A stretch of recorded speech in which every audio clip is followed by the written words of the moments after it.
mais um docente da UFSCar, que também participa conosco hoje. Batalha, muito obrigado. Estamos aqui com o professor Ladislau Dobor, lá da PUC, o Martim aqui da FATEC, e estamos aguardando o Júlio. Temos aí alguns alunos. Obrigado pela presença, pessoal.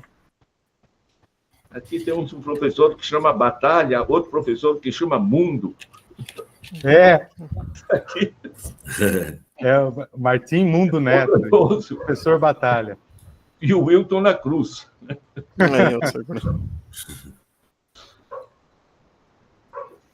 Então, você sabe o que é? A gente está olhando, está vendo tanta porcaria acontecer. Eu recorro ao bom humor, sabe, como salvação. Sim. Pessoal, é necessário. Enfim. Está caindo um toró aqui, desse descomunal que está caindo. Está até escuro, são 2h30, está escuro aqui dentro, com todas as luzes acesas. E hoje o Google anunciou um terremoto no litoral paulista. O dia começou assim.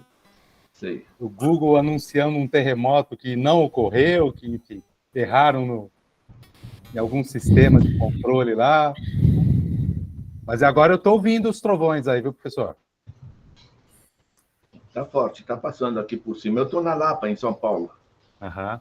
Mas estou na parte alta, nesse cucuruto, né, Sim. nesse espigão central da cidade. Então a água escorre rápido. Né? Sim. Agora, lá para baixo, na Lapa, mano, É um perigo. pessoal, São Paulo é um perigo. Júlio, boa tarde. Júlio também participa conosco, nos ajudou bastante também nas etapas anteriores. Não é Júlio, é Júlio César. Júlio César. Tá desligado, viu? Desligado, meu Júlio. Júlio César, imperador de Roma. Tá vendo? Você sabe, eu estou comemorando demais que as pessoas falam, qual é o seu nome mesmo? É Júlio César. Não é Júlio César. Foi um sujeito que veio aqui, passou um tempo, então, que conquistou a Gália. Mas é só um detalhe. Ai. Faz parte. Sabe que o meu nome, Ladislau, é um nome eslavo, né? Eu sou de origem polonesa. É Władysław, no original. Władza é poder e Sława é glória. Você sabe, aqui, professor, que o meu bisavô punha no nome dos filhos, nome todos de guerreiro. E um dos tios meus, os tios da minha mãe, era um Ladislau. Ladislau Escuráquio. E ele também ele tinha essa versão, Ladislau. Todos eram nome, então. Um podia ser, Alexandre, o outro era Ladislau. Mas era o tio da minha mãe, que a gente chamava de tio Ladislau. Ladislau Escuráquio, eles eram da Sicília. Sim. Então, tem o nome guerreiro agora na atualidade. O pessoal que liga, né, por telefone, aquele respeito, queria falar com o professor Ladislau Dobor e tal. Aí a faxineira aqui está no telefone e ela dá um berro. Lalau, é para você.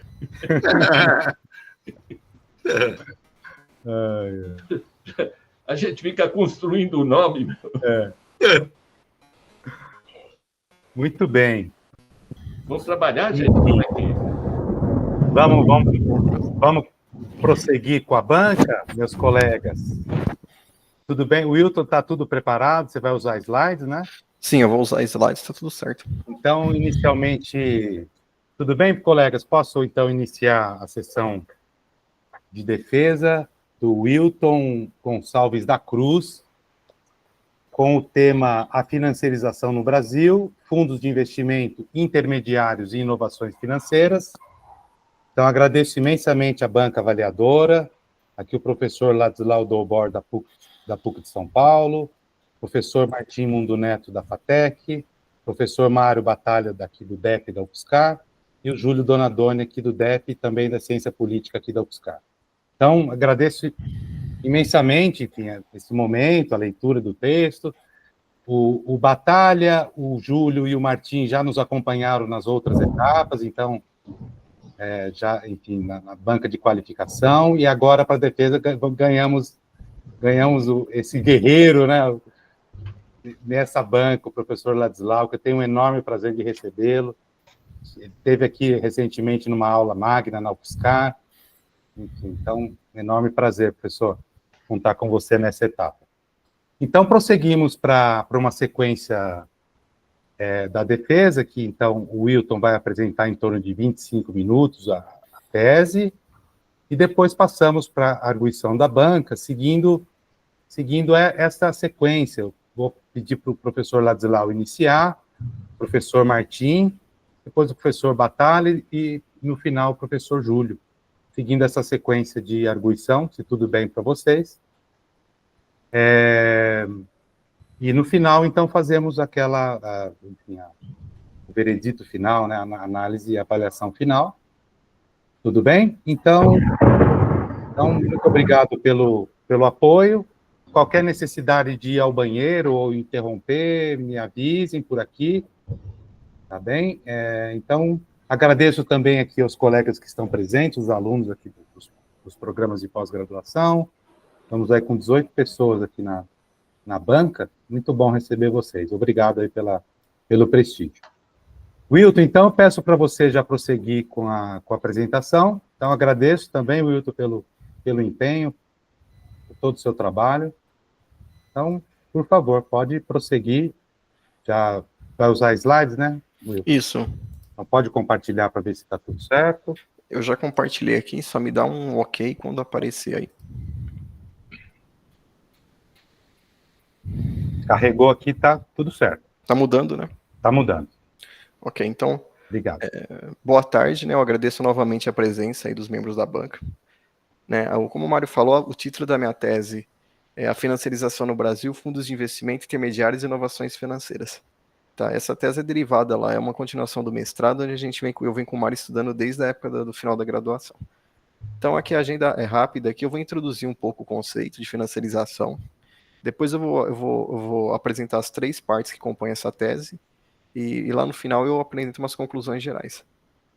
Né? Então, falando de financiarização, financiarização é um tema tem sido discutido mais na contemporaneidade, e ele possui várias definições, né? O escopo dele é amplo, né? De estudo, de investigação, mas basicamente ele se fundamenta no papel crescente dos motivos financeiros, dos mercados, dos atores e das instituições financeiras, no funcionamento das economias nacionais e internacionais. Né? Aí o autor aqui, eu coloco o Bresser Pereira, 2018, ele fala da emergência e a consolidação de um capitalismo que ele chama de financeiro rentista, né, nos espaços econômicos sociais da atualidade, para diferenciar daquele capital financeiro que seria a fusão do capital bancário com o capital industrial. Aí esse texto da Van der Zan também foi uma referência porque ele identifica na literatura uma abordagem multidisciplinar e fundamentada em diferentes níveis de análise dos estudos investigando a financiarização. E a Van der Zan ela divide em 3 grandes partes, 3 grandes níveis de análise nos quais a financiarização pode ser investigada. No nível macro, seria mais no macroeconômico, no nível meso, que seria dentro das corporações, e no nível micro, que seria a financiarização da vida diária. O foco dessa tese, basicamente, está no primeiro nível, no nível macro, mas nível macroeconômico, fundos de investimento, por exemplo, e no mesonível seria financiarização dentro das empresas, que seria a parte 2.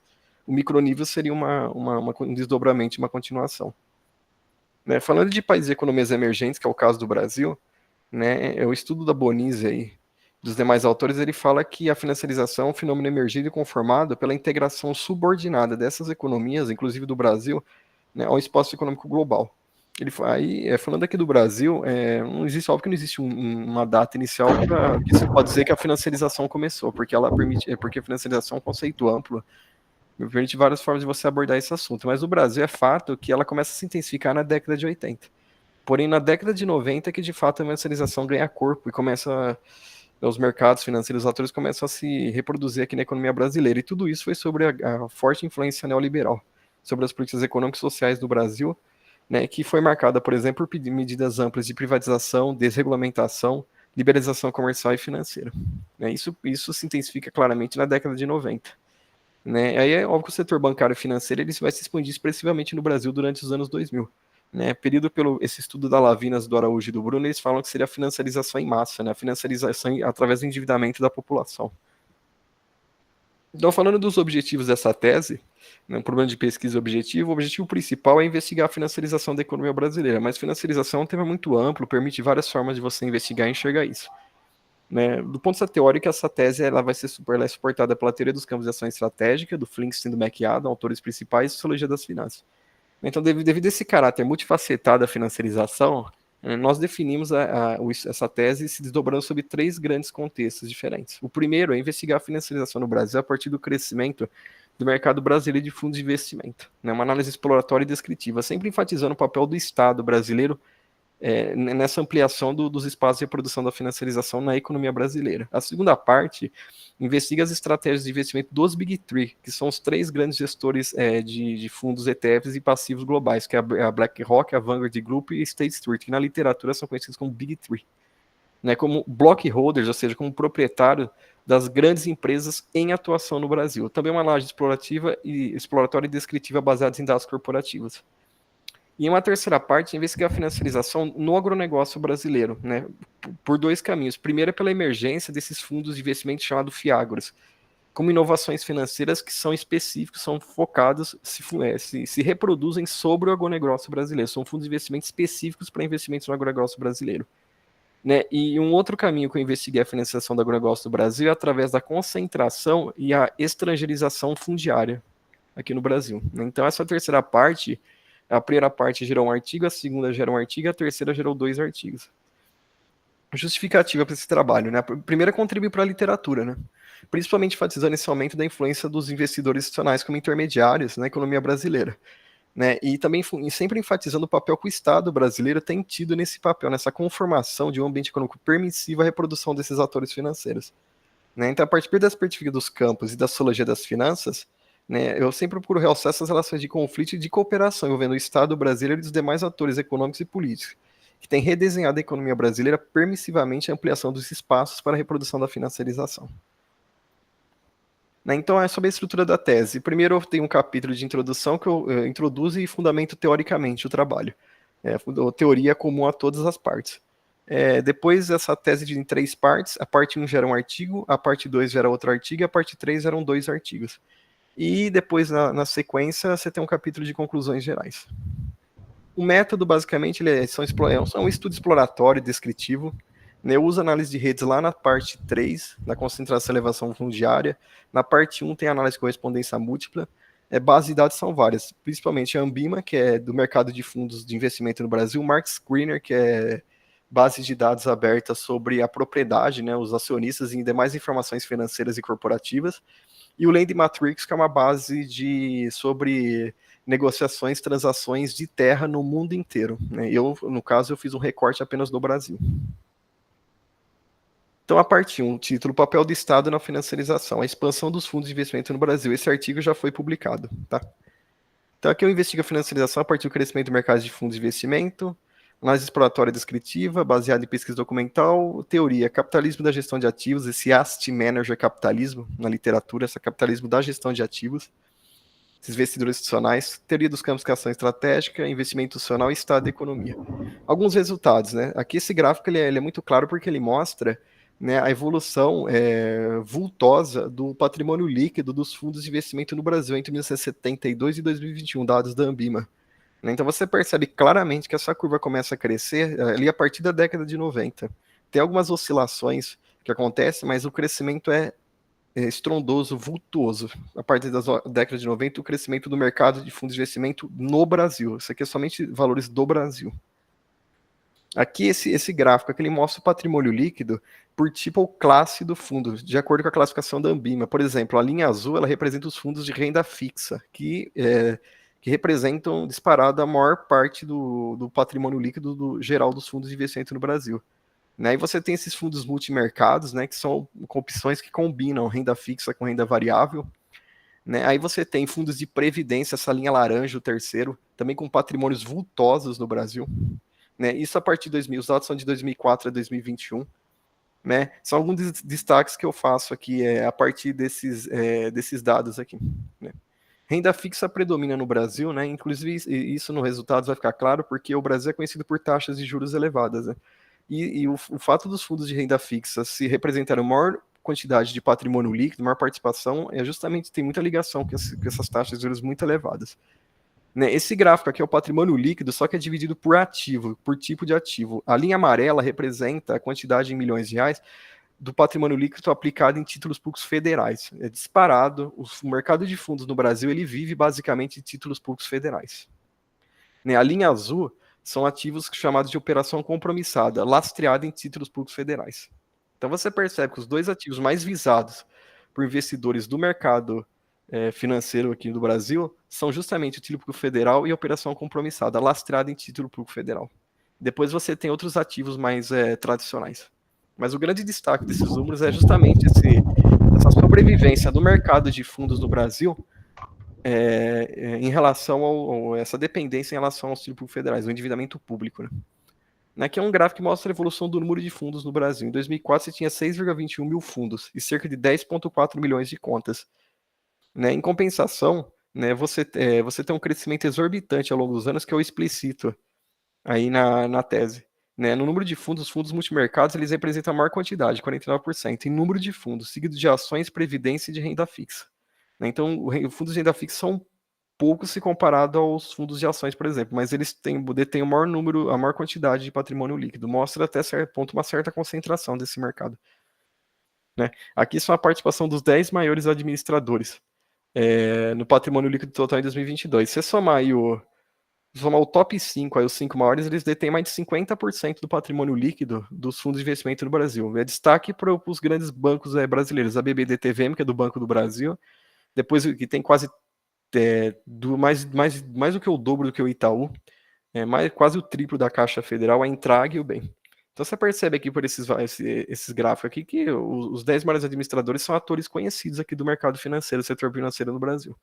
Inclusive ligado ao próprio Estado. A Caixa Federal, por exemplo, é um banco que é ligado ao Estado brasileiro. Então, algumas conclusões dessa parte. Aumento vultuoso desse mercado de fundos de investimento no Brasil. Claramente, essa dependência inegável desse mercado dos fundos de investimento em relação aos títulos federais e ao endividamento público. Né, e esses expressivos valores de patrimônio para os fundos de previdência, multimercados, fundos imobiliários também e fundos de ações que são mais tradicionais. Né? Aí, com base na história, uma pesquisa bibliográfica, o Estado brasileiro atuou deliberadamente na reconfiguração do campo econômico brasileiro, sobretudo na década de 90, né, que foi muito permissiva a reprodução desses atores e de produtos e inovações financeiras. Aí você tem uma reconfiguração do próprio Estado brasileiro, né, a teoria dos campos de ação estratégica, ela enfatiza muito esse papel do Estado, né, na influência sobre outros campos, né, e essa própria característica do Estado de se autotransformar. Né, sob a influência externa, né? A teoria dos campos enfatiza isso. E você tem o Estado brasileiro se reconfigurando lá, por exemplo, quando surge o Banco Central, lá o CVM, década de 70, outros dispositivos legais que fortaleceram o campo financeiro no Brasil. O Estado brasileiro, na verdade, é a maior fonte, né, de acumulação financeira rentista, né, através do investimento público. E a financiarização no Brasil amplia seus espaços de acumulação para direitos sociais, por exemplo, previdência, moradia e da vida diária da população, através de inovações e produtos financeiros, essa financiarização em massa. Então, a parte 2 aqui é naquele nível MES. Ali a gente estava no nível macro. Agora a gente vai para o nível MESO, investigar a financiarização corporativa no Brasil, os Big Three como block holders e a propriedade horizontal. Esse aqui é um artigo que já foi publicado na revista, na RBGN. Né? Os objetivos já foram falados lá no início.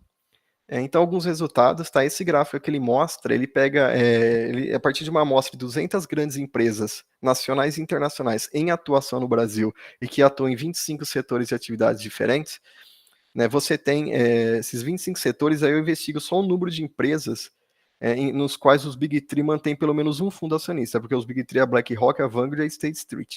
Né, eu verifiquei em qual empresa pelo menos um deles aparece. Então, lá no setor, por exemplo, no setor de petróleo e gás, são 9 empresas da amostra. Eles estão em 8, pelo menos dele.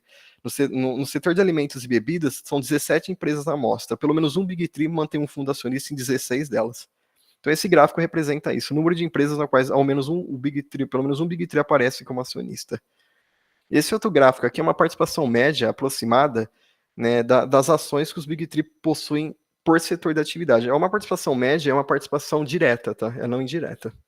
Participação direta, por exemplo, petróleo e gás, eles têm em torno de 4,20% em média das ações das empresas de petróleo e gás. Alimentos e bebidas em torno de 4,66%. Né? Então, por exemplo, química e petroquímica tem em torno de 6,17%. E outros setores. Essas porcentagens, né, se você considerar a natureza dispersa dessas corporações, todas elas no caso de capital aberto, Em algumas internacionais, essas porcentagens de 4, 5, 6%, elas representam verdadeiras fortunas e dão a esses investidores grande poder de influência sobre essas corporações.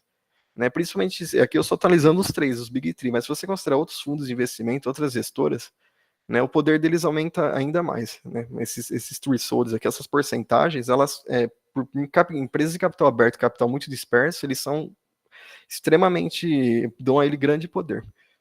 Né? Então aqui esse gráfico aqui, ele investiga basicamente onde os Big Three aparecem como maior acionista, né, onde eles superam a média de participação, mais do que 3%, mais do que 4% e mais de 5%. Né, mas eles têm uma porcentagem, uma participação acima do que a média das outras empresas em quase metade delas, em 88 de 200. Como maior acionista, um blockholder, os três somados como maior acionista, só em 24 delas. Né? Isso porque aqui nessa amostra você tem muitas empresas brasileiras. Né? De 200, em torno de 90 são brasileiras, na verdade, são empresas brasileiras. Né? Se você pegar o SP500, por exemplo, que é só empresa internacional americana, né, eles são maiores acionistas em boa parte delas. Não me recordo o valor atualizado, mas no mínimo metade, bem mais da metade, são maiores acionistas. Né? Aqui no Brasil, você tem empresas brasileiras, né? A presença de famílias no controle, do próprio Estado brasileiro no controle de muitas delas, da Petrobras, por exemplo, acaba meio que sendo um empecilho para esses fundos de investimento, eles não abocanhar, para eles não conseguirem dominar ainda mais as corporações de atividade no Brasil. Por exemplo, no Grupo Itaú você tem famílias lá que são acionistas. Na Gerdau você tem famílias. E essa característica do capitalismo no Brasil, famílias e o Estado, é um empecilho, acaba sendo uma barreira para tentar minimizar, mitigar um pouco a influência desses fundos internacionais em empresas brasileiras. Porque na SP500 eles dominaram boa parte delas. Né? Aqui é uma participação dos Big Three, os dividendos, distribuídos para o setor da atividade. Aqui é uma estimativa só, tá? Mas eles chegam, por farmacêuticos e cosméticos, em torno de 6%, química e petroquímica, mais de 5%. Né, 3,13 petróleo e gás, é uma estimativa baseada na participação deles, mas como eu falei, isso aqui é propriedade direta. Se você encontrar propriedade indireta, quem é acionista da BlackRock, quem é acionista da Vanguard, pode ser que aumente ainda mais a participação deles. Mas esses valores aqui, eles 6% em farmacêutico e cosmético, isso daqui representa uma verdadeira fortuna se você considerar o mercado de farmacêutico e cosmético movimenta no Brasil.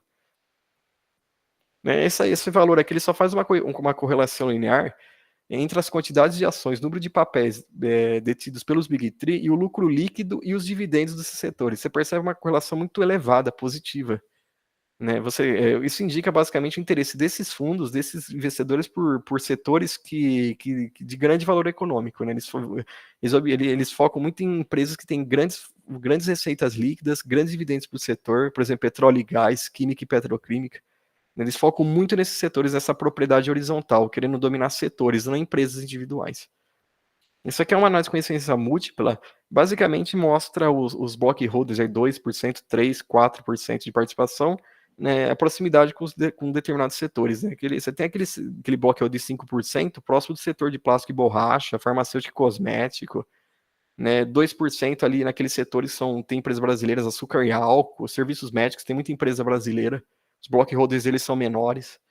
Então, essa análise de conhecimento múltiplo, ela visa mostrar essa proximidade das estratégias de investimento dos Big Three em relação aos setores. Né? Então, nos campos de ação estratégica de Flinks e Mercado, os atores socialmente hábeis, os Big Three, eles utilizam-se de táticas visando convencer e obter a cooperação dos demais atores em suas ações. Né? Os Big Three têm um portfólio muito amplo, né? Que fundos passivos, né, gerenciados passivamente, ETFs principalmente, que são em fundos de baixo custo, menor risco e que garante retornos expressivos comparado com fundos ativamente gerenciados. Né? E, por consequência, esses três grandes intermediários mantêm pelo menos um fundo como acionista em todos os setores de atividades. Pelo menos um deles está, principalmente a BlackRock e a Vanguard Group. Eles estão, pelo menos, em todos os setores de atividades do Brasil, pelo menos um deles. Né, esses block holdings, essas block holdings de 4, 5%, né, em setores de grande valor econômico, petróleo e gás, alimentos, bebidas químicas, petroquímica, metalurgia e mineração, eles permitem a expropriação de expressiva parcela da riqueza produzida no Brasil através dessas grandes multinacionais de atividade no Brasil. Né, você tem esse indicativo da propriedade horizontal, que seria basicamente dominar setores e não empresas individuais. Parte 3, a financiarização do agronegócio no Brasil, os intermediários e as inovações financeiras. Eu coloquei aqui que foi derivado 2 artigos, os 2 estão em análise em revistas ainda. O primeiro, ele foca a financiarização e investiga a partir da emergência dos fundos FIAGROS como inovações financeiras. Já o artigo 4, segunda parte dessa terceira parte, ele analisa os contornos da financiarização no Brasil, no setor agrícola, a partir da concentração e da estrangerização fundiária, né? Análise exploratória descritiva de dados, pesquisa documental e análise de redes aqui no artigo 4. Tá? A teoria são as mesmas. Então, esse gráfico aqui ele mostra o patrimônio líquido geral dos fundos FIAGROS entre 2021 e 2023. O fundo FIAGROS é uma inovação financeira recente, criada em 2021. Dados da Ambima, tá? Aí o patrimônio líquido dele, você percebe de agosto de 2021 a dezembro de 2023, um pouco mais de 2 anos, o patrimônio líquido deles mais do que triplicou, de 9,5 bilhões de reais em 2021, agosto de 2021, para 34 bilhões de reais em dezembro de 2023. Esses fundos FIAGROS, que são fundos específicos para investimentos no agronegócio brasileiro, focando em participação em controle acionário de empresas do setor agrícola e do agronegócio, em imóveis, fundos imobiliários e fundos de direitos creditórios. Esses 3 fundos, direitos creditórios, fundos imobiliários e fundos de participação, né? Ou seja, eles focam em comprar participação em empresas, em imóveis, né, em ativos físicos imóveis do setor de agronegócio e comprar em direitos creditórios, securitização de dívidas. Né? Esses fundos FIAGROS são divididos nesses 3 grandes grupos. Tudo relacionado ao agronegócio. Né? Esse gráfico é interessante porque ele mostra a participação nas compras dessas cotas emitidas pelos fundos FIAGROS de 2021 a 2024. Né? Ele mostra por tipo de investidor. Né? Você tinha lá em 2021 um predomínio de pessoas físicas, 88%, mas aqui em 2024 despencou para 38,96%. Por quê? Porque os investidores institucionais eles tinham só 4% das cotas de 2021, pouco mais de 4%. Em 2024 tem quase 22%. Você tem outros aqui, fundos de investimento, que a Ambima diferencia dos investidores institucionais.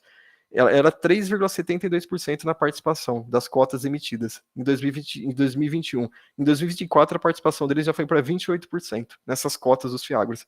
Então você tem esses fundos FIAGROS que são investidores institucionais, que investem no agronegócio, e você tem outros investidores, outros fundos, comprando cotas emitidas por esses fundos FIAGROS.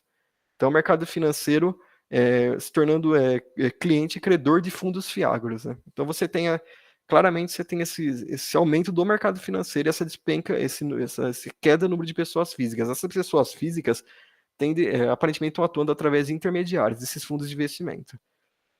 Esse gráfico aqui é da parte 2, a parte 2 da parte 3, estrangeirização e concentração fundiária. Né, a origem do capital dos investimentos em terras do Brasil, de 2000 a 2024, dados extraídos lá do Land Matrix.